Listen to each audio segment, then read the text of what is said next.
2024 সালে ইউরোপের সেনজেনভুক্ত দেশগুলোতে ভিসার জন্য আবেদনকারী দেশগুলোর মধ্যে বাংলাদেশ সবচেয়ে বেশি ভিসা প্রত্যাখ্যাত হওয়া দেশের তালিকায় তৃতীয় অবস্থানে রয়েছে।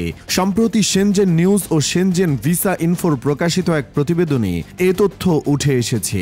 প্রতিবেদনে বলা হয়, গত বছর সবচেয়ে বেশি ভিসা প্রত্যাখ্যান করা হয়েছে আফ্রিকার দ্বীপরাষ্ট্র কমোরোসের নাগরিকদের। এরপর দ্বিতীয় অবস্থানে রয়েছে বাংলাদেশ এবং তৃতীয় অবস্থানে পাকিস্তান।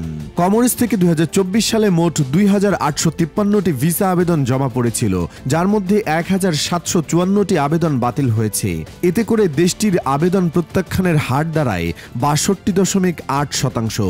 বাংলাদেশ থেকে ওই বছর সেনজেন ভিসার জন্য আবেদন করা হয়েছিল 39,345টি, যার মধ্যে 20,957টি আবেদন বাতিল হয়, অর্থাৎ প্রত্যাখ্যানের হার দাঁড়ায় 54.9%।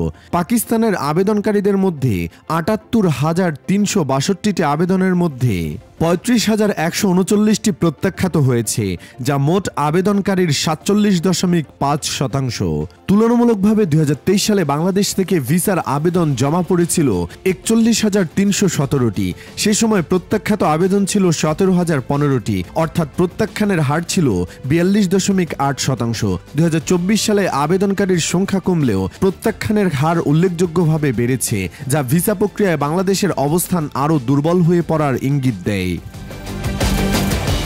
প্রতিবেদনে আরও উল্লেখ করা হয়েছে যে 2024 সালে বাংলাদেশি আবেদনকারীদের ক্ষেত্রে সবচেয়ে বেশি ভিসা প্রত্যাখ্যান করেছে সুইডেন, পাকিস্তানের ক্ষেত্রে সবচেয়ে বেশি প্রত্যাখ্যান করেছে অস্ট্রিয়া এবং কমোরোসের নাগরিকদের ক্ষেত্রে ফ্রান্স।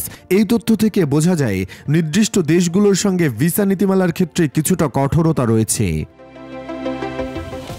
সেনজেন অঞ্চল মূলত ইউরোপের 29টি দেশের একটি ভিসা চুক্তিভুক্ত এলাকা। এই অঞ্চলের দেশগুলোর নাগরিকরা একে অপরের মধ্যে ভিসা ছাড়াই চলাচল করতে পারে। তবে বাইরের দেশের নাগরিকদের জন্য সেনজেন ভিসা পেতে বেশ কিছু কঠোর নিয়মকানুন মানতে হয়। আবেদন প্রক্রিয়ার মধ্যে রয়েছে পাসপোর্ট, ব্যাংক বিবরণী, চাকরি বা ব্যবসার প্রমাণ, হোটেল ও ফ্লাইট বুকিং সহ অন্যান্য প্রয়োজনীয় নথিপত্র। বিশেষজ্ঞরা মনে করছেন, উচ্চ প্রত্যাখ্যানের পেছনে কয়েকটি সাধারণ কারণ থাকতে পারে, যেমন আবেদনপত্রে তথ্যের অসঙ্গতি, আর্থিক অস্থিরতা, ভুয়া ডকুমেন্ট জমা বা ধারণা যে আবেদনকারী ইউরোপে অবৈধভাবে অবস্থান করতে পারেন। সাম্প্রতিক সময় ইউরোপীয় দেশগুলো অভিবাসন নীতিতে কঠোরতা আরোপ করায় উন্নয়নশীল দেশগুলোর আবেদনকারীদের জন্য ভিসা পাওয়া আরও চ্যালেঞ্জিং হয়ে উঠেছে।